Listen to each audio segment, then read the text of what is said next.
L'anci masta, il tiruliruliru, l'anci masta, il tirulirula, l'anci masta, il tiruliruliru. Mais franchement, ça c'est de la musique à ça. Pas les trucs français tout mollèches. L'anci masta, il tiruliruliru.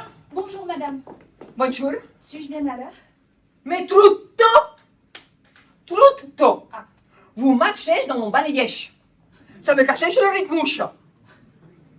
Asseyez-vous. Asseyez-vous.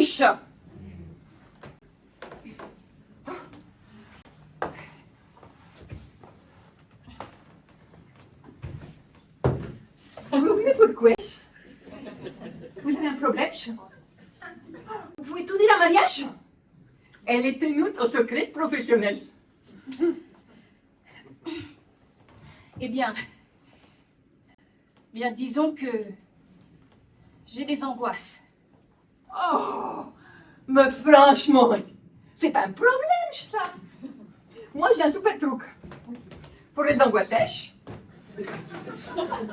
il marche sèche à tous les couches.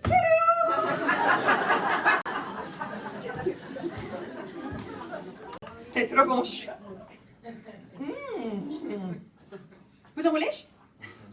C'est bon, merci. Vous en voulez pas? T'empêche, hein?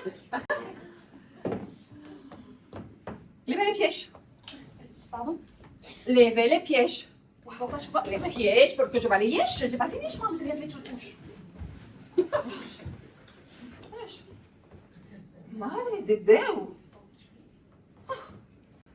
Non mais, franchement, les gens, ils viennent ici pour parlouche. Et ils payent très cher. 2 billets de 50 euros. C'est cher. Tout ça pour parlouche. Franchement, moi... Maria, j'ai à peine de commencer ma journée, vous faites déjà fuir mes patients. N'importe quoi, je m'en suis occupée sur la scène. Bonjour, je vous en prie, installez-vous. Non, mais ça va être en retard. Ne faites pas attention, Maria. C'est pas Oui, compliqué. Alors, qu'est-ce qui vous amène aujourd'hui? Eh bien, Madre de Dieu. j'ai une peur irrationnelle, voilà. Mais c'est très sérieux, hein. J'ai une phobie des escargots. Ah. Des escargots. Oui, c'est affreux, je sais. Dès que j'en vois un, je suis prise d'une panique incontrôlable. C'est bon. Bah, franchement, un escargouche, c'est pas dangereux? Ça bavouche, ça rempouche, c'est tout. Mais justement, c'est la bave, ça me terrifie, c'est dégueulasse. Dès que j'en vois un, je cours à toutes jambes. Très bien, écoutez, nous allons essayer d'explorer cette angoisse. Est-ce que vous avez déjà eu des expériences traumatisantes avec les escargots?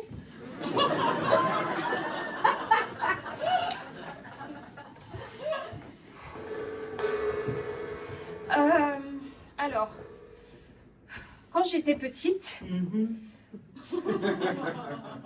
mon frère, oui, c'est ça, mon frère m'a enfermée dans la salle de bain avec un escargot et il me regardait.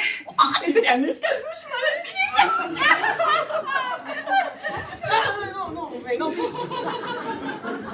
Non, écoutez, nous allons essayer de travailler là-dessus. Voilà. Attendez. Regardez, j'ai une super photo de... Écoutez, non, mais... Qu'est-ce va pas chez elle? Ah, mais écoutez, bon, je sais ce qu'on va faire. On fait un exercice de respiration. Voilà. Mettez-vous là. Vous faites bien, vous allez voir. Essayez de me suivre. Faisons l'exercice de respiration ensemble. Alors, on y va. Et inspirez. Expirez. Expirez, ça règle tous les problèmes. Sauf que moi, les insomnies, ça marque pas. Alors, Oui, on s'en fout. c'est pas vrai cette histoire. On va recommencer. Donc, je disais, reprenons. Inspirez. Par le nez, bien sûr, évidemment. Et suspendez votre respiration. Soufflez par la bouche. Et une deuxième fois pour être sûr. Vous allez voir les angoisses, après ça s'en va. Mais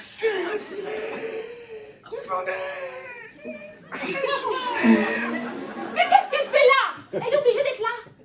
Bon, j'essaie de vous aider, chat. Je vous montre comment bien faire les C'est exercices. pas possible. Maria, s'il vous plaît, vous pourriez ne pas participer. Eh ben voilà, je m'empêche. Bon, comment vous sentez-vous? Hein? Écoutez, voilà la clé. Chaque fois que vous avez une petite angoisse, votre respiration est la clé.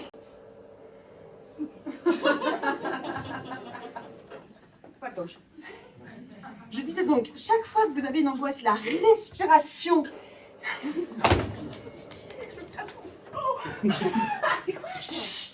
Chaque fois que vous avez une angoisse, la respiration est votre clé. Allez, en fait,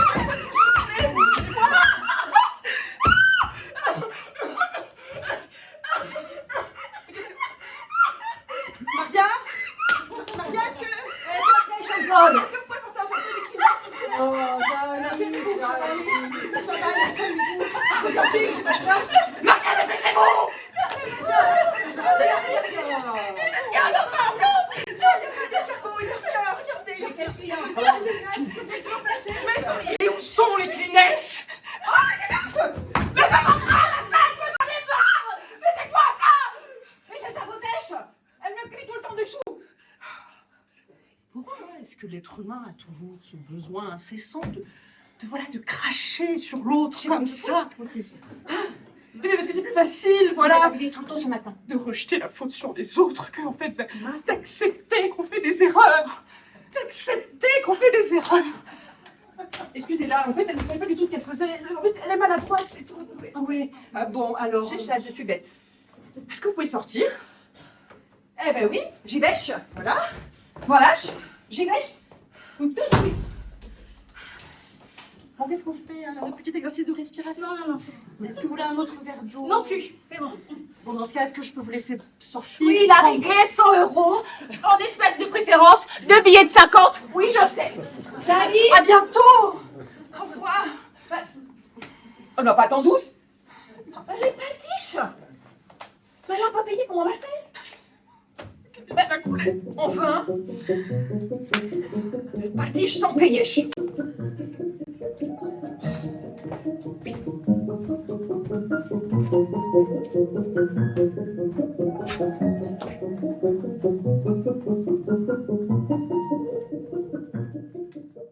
Clara, lâche le téléphone s'il te plaît. De toute façon, ça te rend trop laxiste tout le temps. Hier, Louise, elle a encore mangé 2 desserts et t'a laissé faire, c'est insupportable. Non mais Edouard, j'ai 2000 abonnés, ok? C'est où? Ouais, alors déjà, laxiste, ok? Parce que toi, avec le petit pot de Nutella et la cuillère dedans, c'est pédagogique peut-être? Je contrôle ce que je mange, Clara. Et en parlant de ça, le lait devant le frigo, qui l'a laissé hier, encore toi! Insupportable, Clara. Oh, je vois. Monsieur a des règles de rangement maintenant. Depuis quand c'est toi qui cuisines? T'entends tes abonnés. Tapotez mes chéris, envoyez des petits cœurs. Surtout ne pas rire. Franchement, normalement, ce sont des adultes. Ils devraient avoir des conversations sérieuses. Au lieu de ça, j'ai des gamins qui se chamaillent. T'as dit à tes abonnés la couleur de ton rideau? Il est orange, Clara. Qui met des rideaux de douche orange dans une salle de bain, sérieux? Ok, on attaque la décoration maintenant, très bien. Monsieur trouve tout moche, mais monsieur porte des chemises à carreaux orange. C'est des tons briques, Clara, des tons briques. C'est des tons briques. T'as jamais là, su c'est différencier des les tons couleurs? Comme l'époque, le canapé, il est bleu foncé. Non mais c'est pas C'était ton bleu problème, nuit. en fait. Bleu. On n'a pas fini la discussion. Malade, lui. Très bien. Tout va bien aujourd'hui pour vous, je vois. Installez-vous.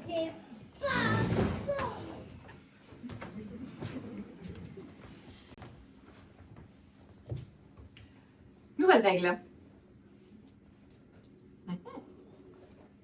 Vous avez 1 minute pour parler. Vous ne vous interrompez pas. Pas d'insultes, pas de gesticulations inutiles. et vous avancez vos arguments en adulte. Vous voulez qu'on parle normalement? Bah oui. Avec des règles fixées par vous. En même temps, vous êtes dans mon cabinet. On est venu exprimer nos frustrations, madame, pas jouer à je ne sais quel concours d'éloquence. Bah oui, absolument. Et ce n'est pas à vous de nous dire comment on doit se parler. Non, mais on est où là? On s'en va, allez. Et on claque la porte, madame. Oui, bah oui, c'est ça. Préserve tes abonnés, Cassiopée, c'est fini. Cassiopée, c'est pas valable, les gars. Évitez les sites, c'est pas strict, c'est pas.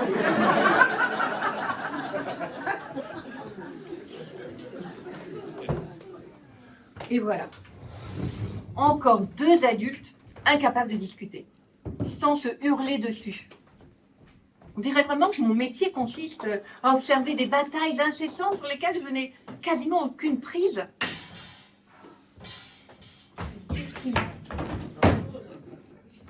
Je me demande si j'ai bien fait de choisir ce métier. Oh Maria, merci. Maria? Oui. Est-ce que je sers à quelque chose? Non mais sérieusement, Maria. Oui. Est-ce que quelqu'un passe la porte de ce cabinet en voulant vraiment avancer, en voulant vraiment changer, grandir? Je ne suis pas sûre. Hein. On a l'impression qu'ils viennent juste pour vomir leur frustration. Attaquer les autres, ça ils savent faire. Ah oui. C'est toujours la faute des autres. Oh là là. Oh, merci Maria. Et tout ça, vous savez pourquoi, Maria? Pourquoi? Pour pas se voir tels qu'ils sont. C'est dingue, non? Ils ont le nez au milieu de la foule, ils veulent pas le voir. C'est fou. C'est peut-être vous qui avez raison, Maria. Oui. Et vous savez que je ne sers pas à grand-chose. Non. Mais vous savez, c'est de l'âge, franchement, ils ont plus de 3 ans. Vous auriez dû mettre un plus grand coup de concours.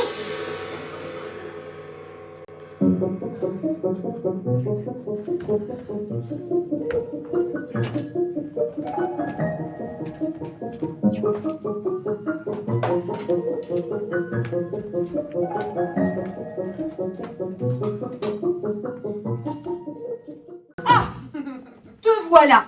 Mais où est-ce que tu as traîné toute la nuit? Eh ben, papa, il le sait. Papa, il le sait. Oui, parce que papa, il m'aime. Papa, il t'aime, il est jamais là, papa, il s'occupe pas de toi. C'est facile de dire qu'il t'aime. C'est peut-être qu'il est parti à cause de toi. Oh, ça c'est fort de café. Il n'est pas parti, il voyage pour son travail avec sa secrétaire. C'est clair, non?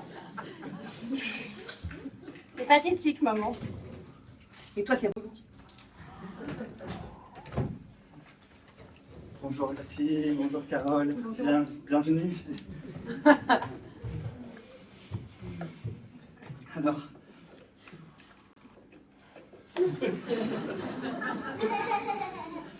Dites-moi, c'est quoi les conflits aujourd'hui?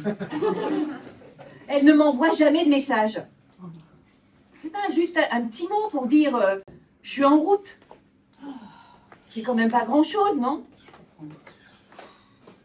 Alors je me fais des soucis tout le temps, en permanence. Mais je peux tout en pas rentrer, non? Hein? Pourquoi tu fais une fixette là-dessus? Mais parce que je m'inquiète. Voilà. Hein? Tu pourrais envoyer un mot. C'est pas grand-chose. C'est pas grand-chose. Mais en fait, je comprends pas ton problème. On dirait que t'essayes de me surveiller. Est-ce que tu connais quelqu'un qui passe son temps à prévenir sa mère? Non! T'es tout le temps stressé! T'es relou! Classique.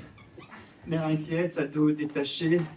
On est sur 99% des embrouilles dans toutes les familles modernes, n'est-ce pas?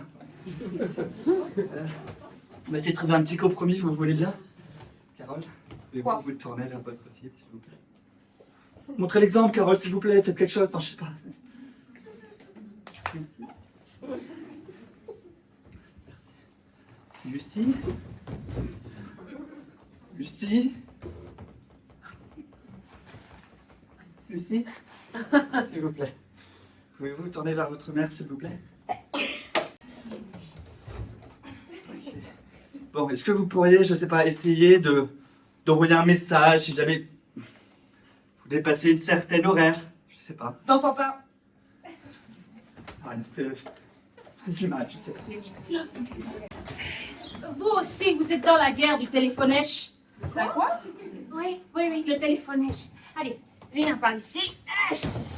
Ici, à la place de la maman. Maman, ici. Voilà, comme ça. On échange de place. Chez moi, ma mère a crié jusqu'à mes 25 ans. Wow. Maria, où Dios estas tus teléphonèches? Elle m'envoyait 5 messages par jour. Tous les jours. Tous les jours. Oui. Et puis, je n'ai plus reçu de message. C'était la fin. Mais elle est passée chez SFR! SMS illimité partout en Europe. Voilà. Eh ben, tu vois, il n'y a pas que toi qui dois envoyer un SMS, chouchou. Ok. Mais si. Note pour plus tard. Maria est bien plus efficace que toutes les méthodes de médiation. Et voilà, conflictèche résolu. Je vous fais une facturèche.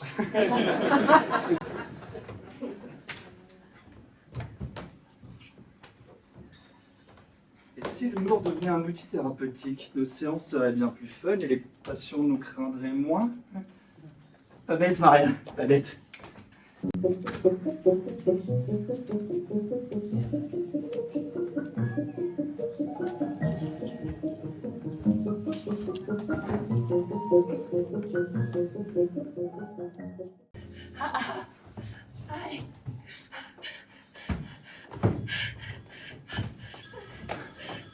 Oh, toujours de ces gens qui appellent pour prendre de l'onde des bouches, hein?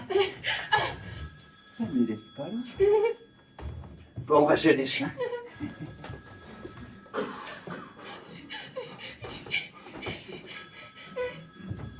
Cabinet du docteur, comment puis-je vous aider? J'aimerais prendre un rendez-vous, s'il vous plaît. Ah bah parfait, dites-moi c'est quoi votre gros problème? Pardon? Oui, dites-moi tout, c'est quoi votre traumatisme? J'ai revu les escargots. Ah, c'est vous! Mais c'est facile, hein, la spilèche. Ah, spilèche, spilèche. Ah, et manger un câlin de chocolat touche, ça le parle touche toujours.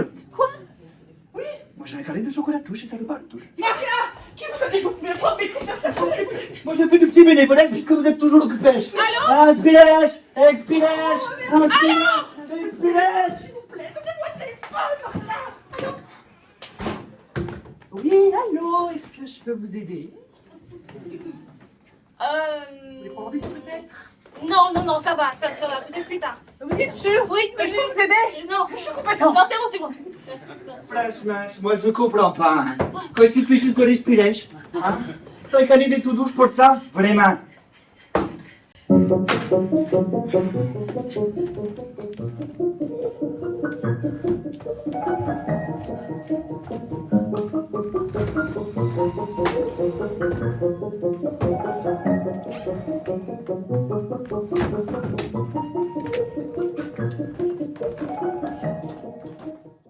Voilà, ce dîner est une thérapie gratuite.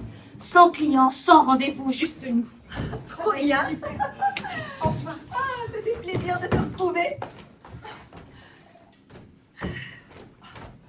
Mais toujours avec le problème existentiel, évidemment. Pour toi? Ça vous arrive de vous demander si on sert vraiment à quelque chose? Ça veut dire quoi, servir?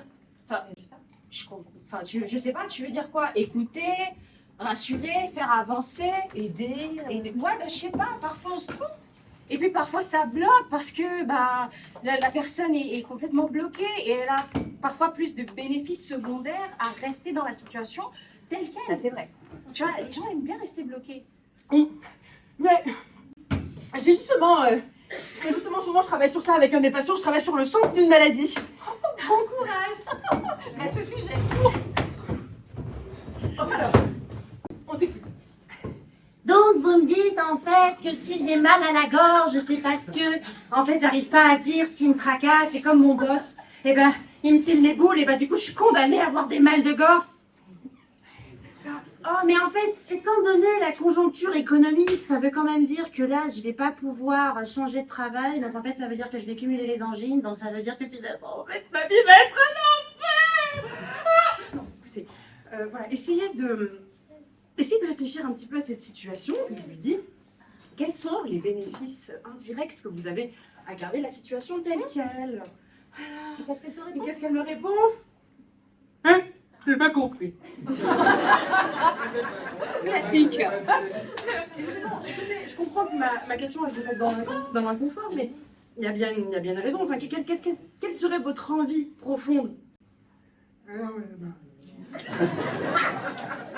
Ok, très bien, bon, bah, c'est pas grave. Dans ce cas, vous savez ce qu'on fait, c'est qu'on se verra la semaine prochaine, je vous laisse réfléchir, et puis on verra, on fait comme ça.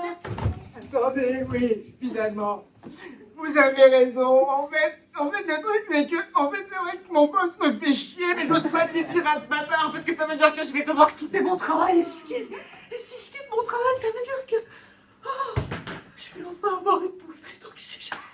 Il y a un peu de temps, là. Bravo. C'était ça. Dingue. Quand même, hein, de temps en temps, j'ai l'impression que quand on travaille, on a l'impression qu'on travaille, et en fait, on n'aide pas, et les gens, ils restent comme ça stagne, ils reviennent, et encore. Ou pire. Tu sais, quand t'es en pleine séance, tu parles avec le patient, il te parle, et d'un coup, il s'arrête. Il se met à fixer le mur, comme ça, au fond. Et toi, t'es là, tu le regardes et tu fais, qu'est-ce que je vais faire? Oh, mais vous oubliez les victoires. Tu parles. Mais si. Jouez dans quelques-unes. Ça fait 10 ans que je suis mariée et j'ai enfin pu prendre ma place. Aujourd'hui, pour la première fois de ma vie, j'ai réussi à dire non. Ça, c'est super, ça, c'est vraiment ça change la petite. Depuis que je viens vous voir, je respire. Les tons se desserrent petit à petit. Inspirez.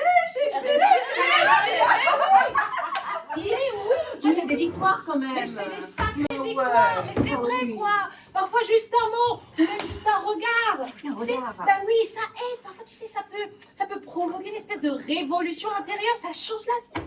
Est-ce que vous avez peur, parfois, De quoi? de finir comme nos patients? Oh. Allez, temps mort. Changement de sujet. Ça devient un tout petit peu trop existentiel. Qu'est-ce qu'on avait dit? Soirée cool, mec, ils sont d'alcool. Bon, Ah bah tiens, attends, il y a... Oh putain. Un message de Maria. Ah! Regarde ce qu'elle m'a envoyé. c'est l'envoyé. Et pourquoi elle fait ça? Maria. Je Ah, cette Maria. Mais en vrai, parfois je me dis que s'ils arrêtent, bah, c'est qu'ils ont leur raison. Et que, je sais pas, peut-être qu'ils vont mieux, ou peut-être qu'ils ont envie d'essayer autre chose. Au fond, on n'en sait rien. Non. Moi, ça me dérange par contre. Mais pourquoi? Mais parce qu'en fait, moi, j'aimerais bien savoir si, comment le patient a vécu sa thérapie. Voilà, moi, j'aimerais bien savoir si j'ai fait quelque chose de bien, si j'ai fait quelque chose de mal, si j'ai fait quelque chose. Ouais, exactement. En fait, un petit peu comme si, genre, tu démarrais une phrase et d'un seul coup, tu t'arrêtais comme ça, en plein Milieu. oui, voilà, en plein milieu, et tu ne connaissais jamais la fin finalement, tu vois. Mais attendez, soyons un peu sérieux. On est juste une parenthèse dans la vie des gens. Alors, c'est normal que quand ils veulent fermer la parenthèse, ils nous oublient. Arrêtez de picoler. Mais oui, c'est vrai quoi. Mais oui. Enfin, vous prenez trop la tête. Parce qu'au fond, notre travail n'est pas d'attendre une quelconque reconnaissance ou, je sais pas, un bilan détaillé. Si, j'avoue quand même. Bon, la question est là-dessus, hein, mais Laquelle? est-ce que vous pensez qu'ils pensent encore à moi, à nous? Narcissique. Attends, parce que est-ce qu'ils se disent ouais, finalement, ce qu'il avait dit l'autre jour, ce Paul, c'était pas si idiot. Non, quel escroc ce Paul. Ah oui, attention, pas de la consultation. Moi, je pense qu'une fois qu'ils sont partis du cabinet, ils t'oublient. Enfin, pas tous, hein. Il y en a, ils reviennent. Ils reviennent pas vous voir, vous. Ah non. Ah bon? Ah ben moi, je garde mes dossiers 10 ans, ils reviennent. Ouais. C'est trop joyeux quand ils reviennent, c'est trop cool. Tu veux changer de cabinet? Tu changes? Ah, si tu veux. Ah ouais, il change.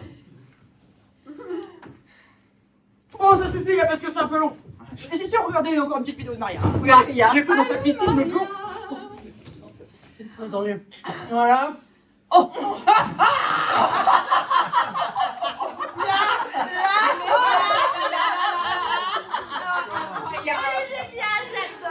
Maria. Heureusement qu'elle est ici, oh, Maria.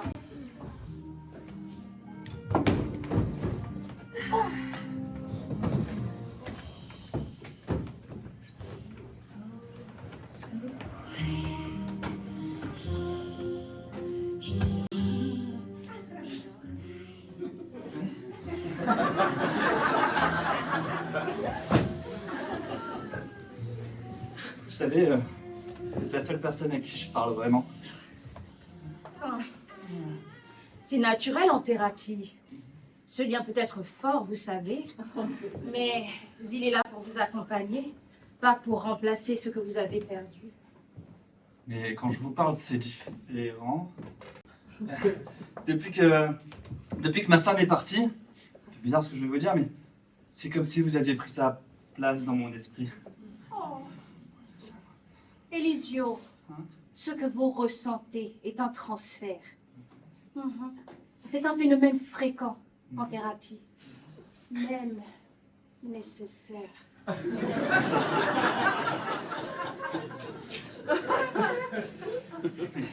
Alors c'est fou ce que je ressens. Ouah, ce moment me touche autant. J'ai l'habitude de gérer ce genre de situation, expliquer, recadrer. Mais là, je ressens comme une culpabilité étrange, un désir inconscient. Oh là là, qu'est-ce qu'il est beau! Non, ce n'est pas tout à fait faux, mais ce n'est pas tout à fait juste non plus. Vous projetez sur moi une part de votre deuil. Et mon rôle est de vous accompagner dans votre travail de deuil. Je ne suis qu'un soutien provisoire. Pas la femme de votre vie. Alors j'ai mal pour rien. Non, non, non, non, non, non, non. Vous avez mal parce que vous vivez la douleur de votre deuil. Mais je suis là.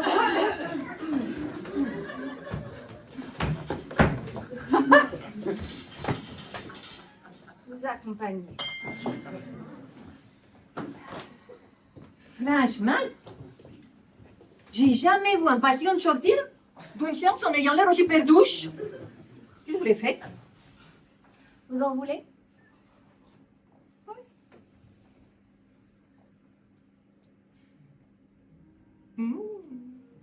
Madre de Deus.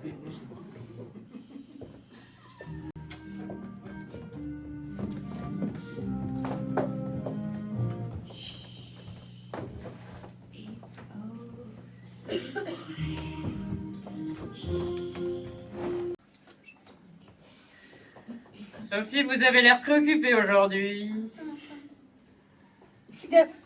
C'est que depuis quelques jours, j'entends des voix dans ma tête. Oui, Sophie, c'est normal comme ça, c'est pour tout le monde, c'est la même chose. Ah, non, non, non, vous non, savez. Non, non, non, non, non. C'est pas juste des pensées comme ça. C'est une vraie conversation. Oui, une vraie conversation. Ah. Elle prend conscience de son dialogue intérieur. Il faudrait surveiller que ça ne devienne pas une bouffée délirante. Est-ce que vous pouvez me donner un exemple précis, Sophie? Ce matin, j'ai voulu prendre un café. Et j'ai entendu une voix dire Oh, un café, ça me fait plaisir, ouais. Et juste après, il y en a une autre qui a répondu. T'es sûr, du thé, ça serait mieux, non? D'accord, oui. J'ai pas choisi. Elle a répondu toute seule. Arrêtez de gigoter, d'accord? Calmez-vous. Ok, escalade. Elle prend conscience de son autre dialogue intérieur, c'est-à-dire qu'en fait, elle a une hyper conscience de ses pensées. Oh là là, si elle se sent désorientée. Ouais. pas qu'elle prenne des risques. Elle pourrait paniquer. Je deviens folle, c'est ça? Non, pas du tout, Sophie, voyons. Tout ça, finalement, ce n'est que le résultat de votre pensée, Sophie, voyez. Hein? Donc mon cerveau parle tout seul sans moi. Non, c'est vous qui discutez avec lui, Sophie. Discutez avec vous-même, voyez. Pensez. Mais si je lui réponds, ça veut dire qu'on est deux dans ma tête. Je suis foutue, on est deux dans ma tête.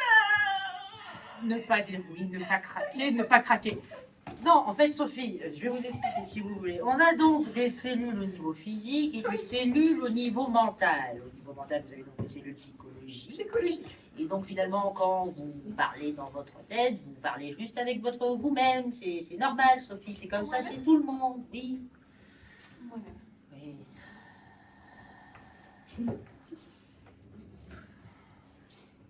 Oui. Quand est-ce que ça s'arrête? Oh, enfin, vous savez, Sophie, ça s'arrête pour vous leur donner moins d'importance, que vous arrêtez de les nourrir, que... Mais je comprends rien. Les nourrir, mais je les nourris pas, moi, je fais rien. Buvez une petite tisane, Sophie. Je bois des petits gueules tous les jours avant d'aller dormir. Oui, mais peut-être que j'aurais augmenté vos doses de Valium, parce qu'après que ça va vous détendre. Si J'en veux bien un peu. vérifier que ça va vous aider, parce que finalement, c'est vrai que vous Moi aussi, j'ai les bronches intérieures. Ah bon? Oui. Ah, il arrive l'autre, là. Tiens. Et il y en a une qui me dit, mange un biscuit, je te détendèche. C'est pas bête, ça. Tenez, testèche. Si ça marche, je vous fais une ordonnance. Une heure de non, c'est pas rien que ça. Vous allez démissionner de mon cabinet, évidemment. Alors, elle est quoi maintenant, la petite voice? C'est bon.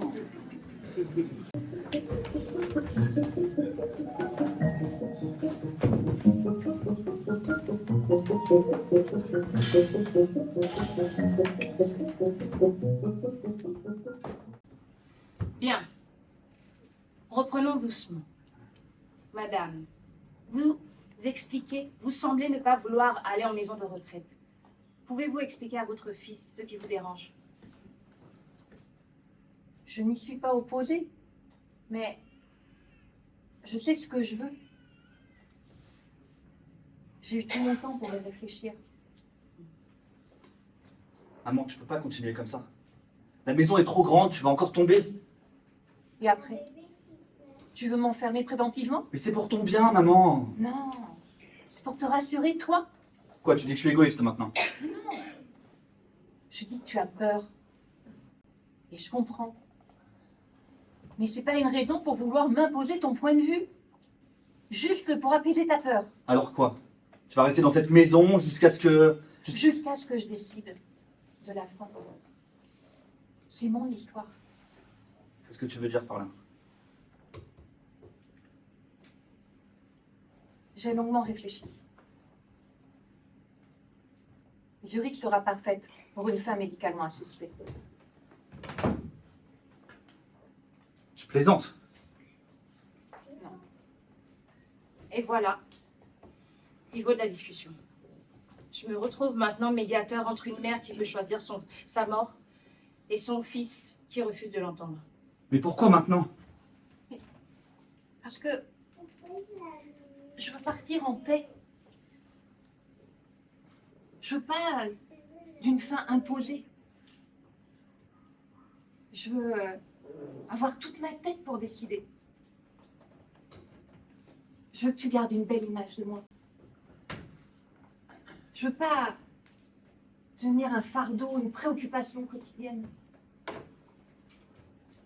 Et surtout, je voudrais pas un jour ne plus te reconnaître. Je peux pas accepter ça, maman. Mais tu n'as pas à accepter. Tu as juste à me comprendre.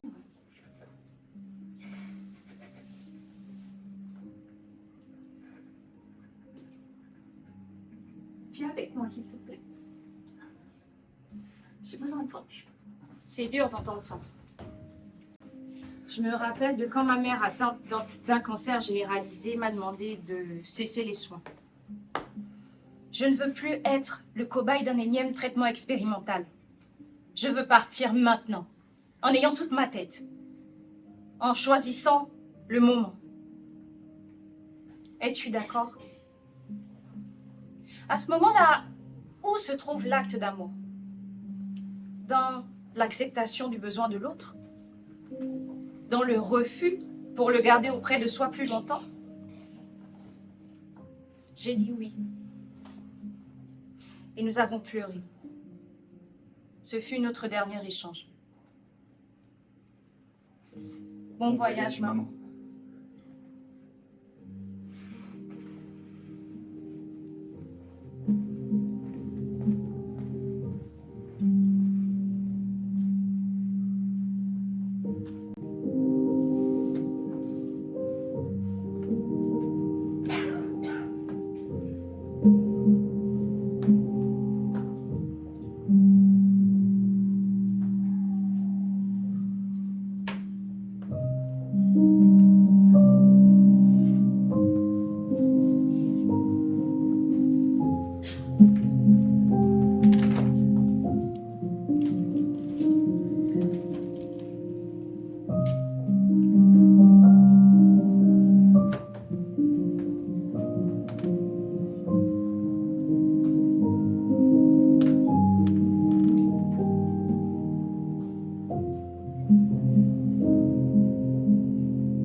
Bonjour, docteur. Bonjour, Tamara. Je voulais pas vous déranger, je vous ai apporté un cadeau.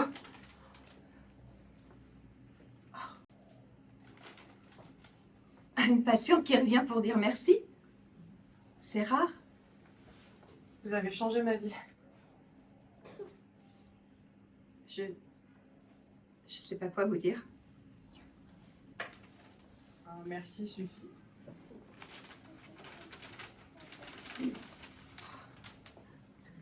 Magnifique. Et ben voilà, vous servez à quelque chose finalement. Incroyable. Madre de Dieu. Regardez ce qu'elle a écrit, Maria. Vous m'avez aidé à me retrouver. Maintenant, c'est à mon tour d'écrire ma propre histoire. Comme quoi, malgré les doutes, malgré les hésitations, on peut aider les gens, les aider à se comprendre, à aller mieux, à se relever. On fait un beau métier. Tamara, moi aussi j'ai un cadeau pour vous. Je voulais vous remercier pour tout ce que vous m'avez apporté. Vous m'avez aidé à mieux me connaître. Vous m'avez aidé à découvrir le monde, la vie, la mort, les traumatismes. J'ai tout appris grâce à vous. C'est pas dans les livres que j'ai appris. C'est vous qui m'avez fait grandir. Alors, j'ai décidé de vous faire un petit cadeau, comme vous l'avez fait pour moi. Je vous ai écrit une chanson.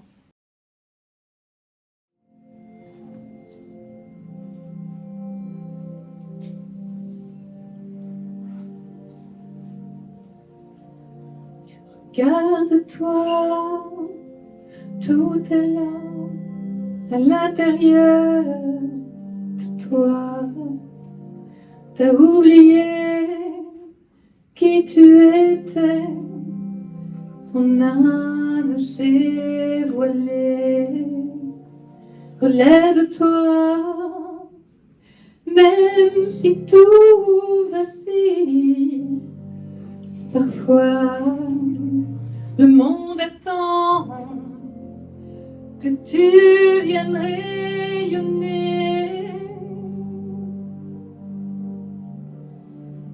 Tout est là, tout est là. Chaque battement, chacun de tes pas.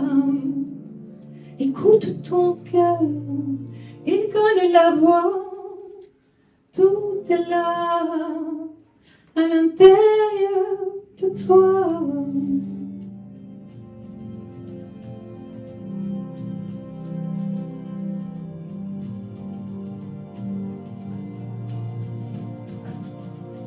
Parfois on croit que tout s'en va, mais en réalité, en toi tout est là.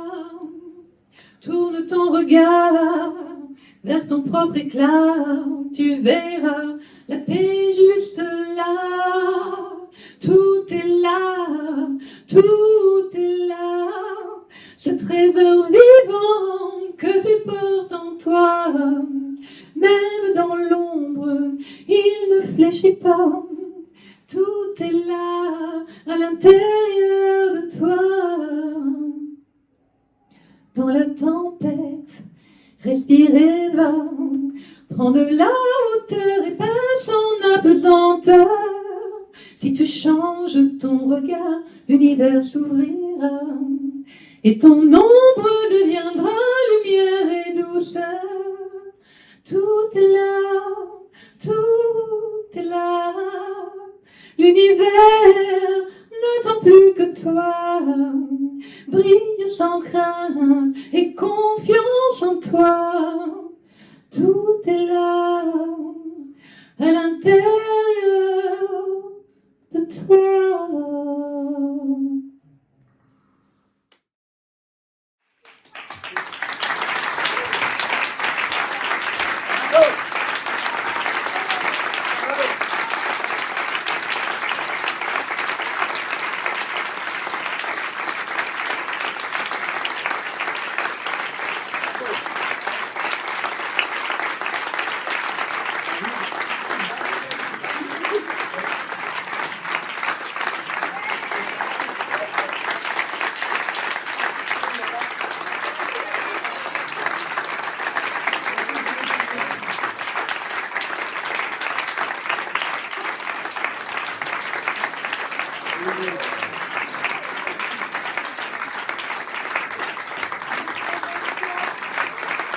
David, le metteur en scène, félicitations.